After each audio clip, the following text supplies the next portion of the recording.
بسم اللہ الرحمن الرحیم۔ السلام علیکم، آپ دیکھ رہے ہیں الف نیوز اور میں ہوں آپ کے ساتھ ماجد علی۔ شامل کرتے ہیں پاکستان اور دنیا بھر سے آن لائن ہیڈ لائنز۔ ہم سرحدوں کو محفوظ بنانے کے لیے شامی حکومت کے ساتھ رابطے میں ہیں۔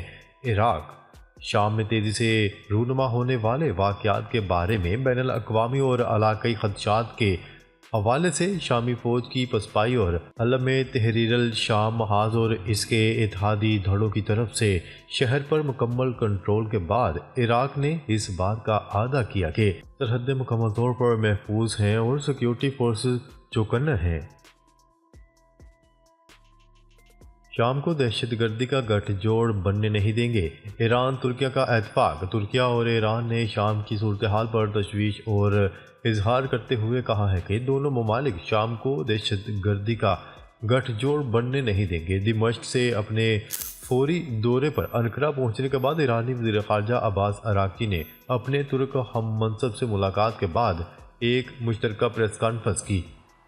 ترک وزیر خارجہ کے ساتھ ملاقات کے بعد ایک مشترکہ پریس کانفرنس میں چیف ایرانی سفارتکار نے تہران اور انقرہ کے درمیان اس بات پر زور دیا کہ شام کو دہشت گرد گروہوں کی ہماج گاہ بننے سے روکنے کی ضرورت ہے۔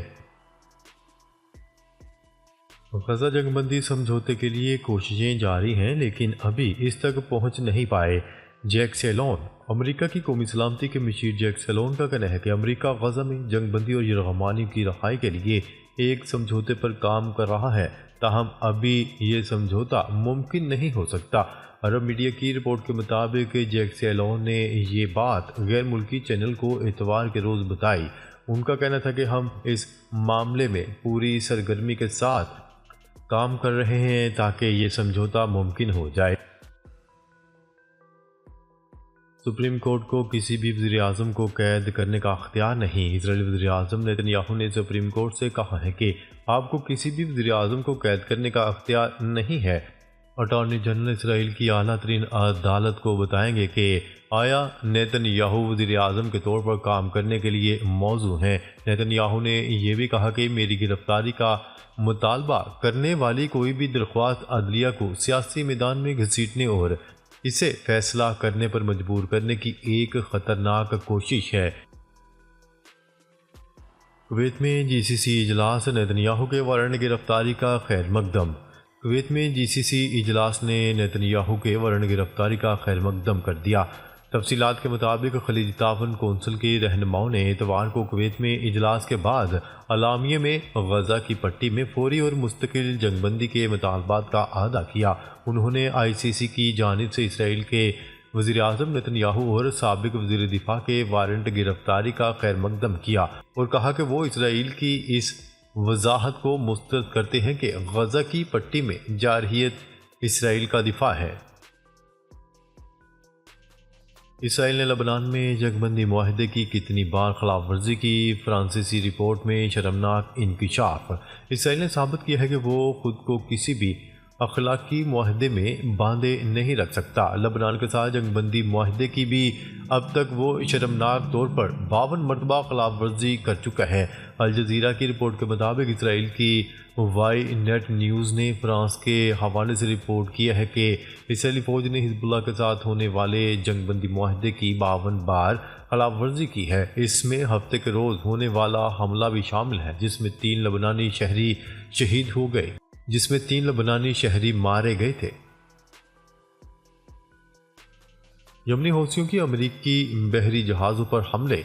یمنی حوثیوں نے اعلان کیا ہے کہ انہوں نے بحیرہ عمان اور خلیج عدن میں 16 بیلسٹک میزائلوں اور ڈرون سے امریکہ سے تعلق رکھنے والے ایک جنگی اور 3 سپلائی جہازوں پر حملے کیے ہیں۔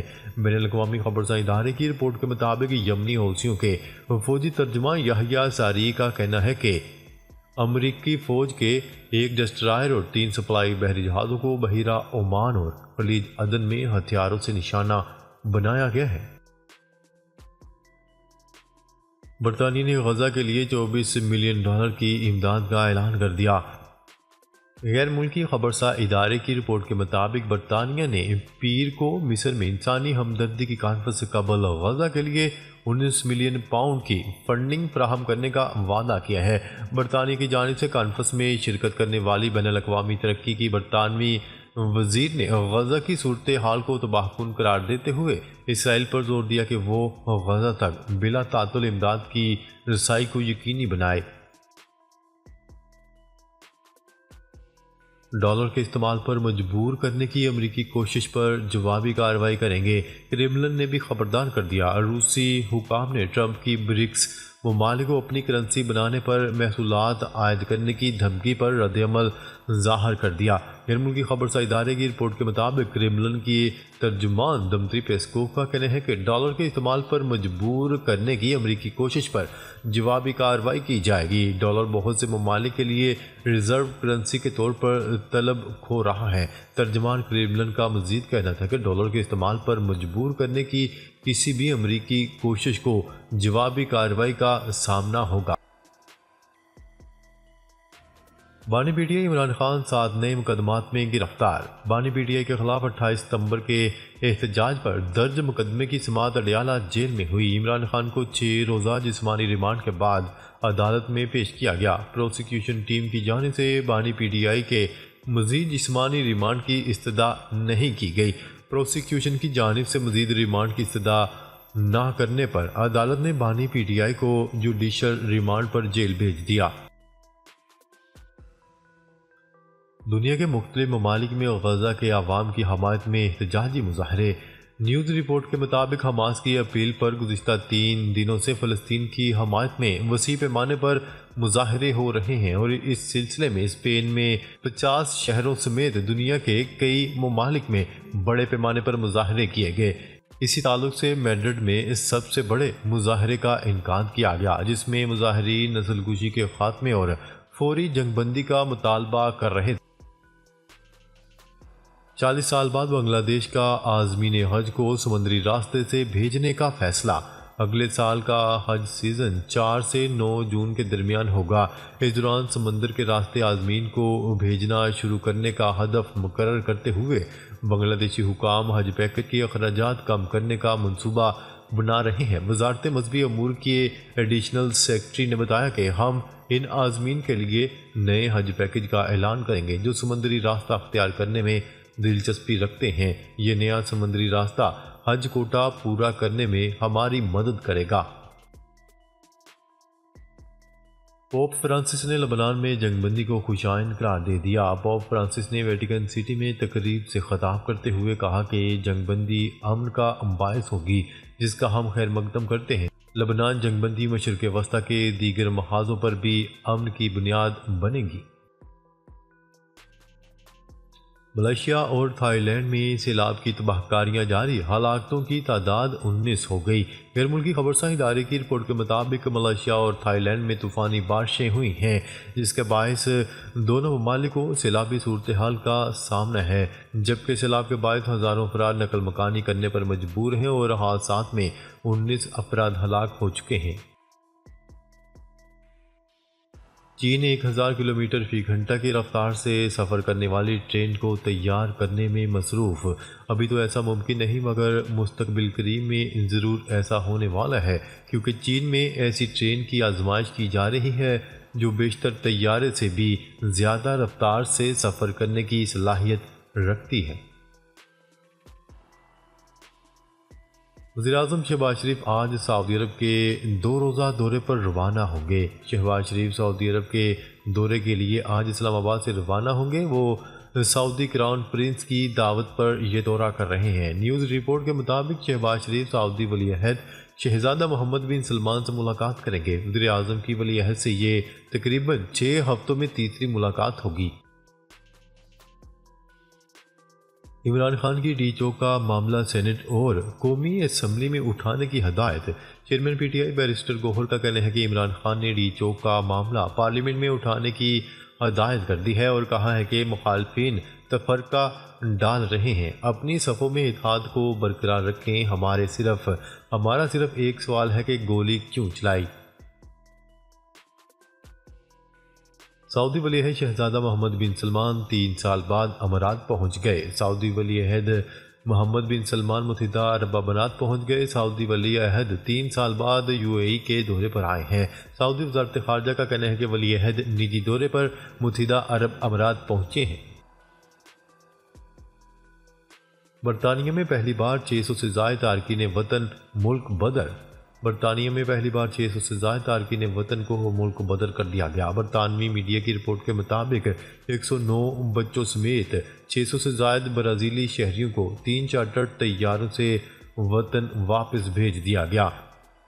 روزگار کی تلاش لاکھوں پاکستانی ملک چھوڑ گئے، نئی رپورٹ جاری۔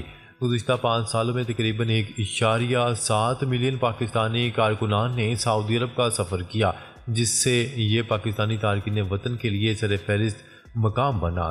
اس حوالے سے قونصل جنرل کا کہنا ہے کہ سعودی عرب پاکستان سے باہر پاکستانیوں کی سب سے بڑی تارکین وطن کمیونٹی کی میزبانی کرتا ہے اور پاکستانی افرادی قوت کی جانب سے کیا جانے والا انمول کام پاک سعودی اقتصادی تعاون کے اہم عوامل میں سے ایک ہے۔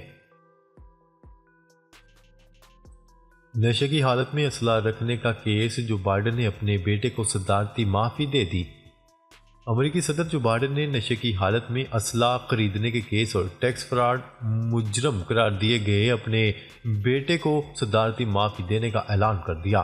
غیر ملکی خبرساز ادارے کی رپورٹ کے مطابق ولمنگٹن کی عدالت نے رواں سال جون میں ہنٹر بائیڈن کے خلاف 2018 میں نشے کی حالت میں اسلحہ خریدنے اور اس سے متعلق غلط بیانی کرنے کے تینوں الزامات درست قرار دے دیے۔ ملک کے مختلف شہروں میں انٹرنیٹ کی سست روی برقرار، صارفین پریشان۔ انٹرنیٹ کی سست روی سے طلبہ اور فری لانسرز کی بڑی تعداد متاثر ہو رہی ہے۔ واٹس ایپ پر بھی صارفین کو ڈاؤن لوڈنگ میں شدید مشکلات درپیش ہیں، جبکہ chairman P T A internet کی سست روی کی وجوہات بتانے سے قاصر ہے۔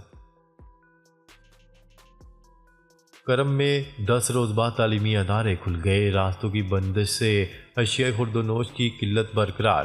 ضلع کرم میں 2 ہفتوں سے جاری شدید کشیدگی کے بعد حالات معمول پر آنے لگے ہیں۔ گزشتہ شام سے فائر بندی پر عمل درآمد جاری ہے۔ حکام کے مطابق کشیدگی میں کمی کے بعد ضلع بھر میں 10 دن بعد تعلیمی ادارے بھی کھل گئے، مگر پشاور پارا چنار روڈ سمیت عام رفت کے راستے تاحال بند ہیں، جس کے باعث اشیاء خورد و نوش، ادویات اور پیٹرول کی قلت برقرار ہے۔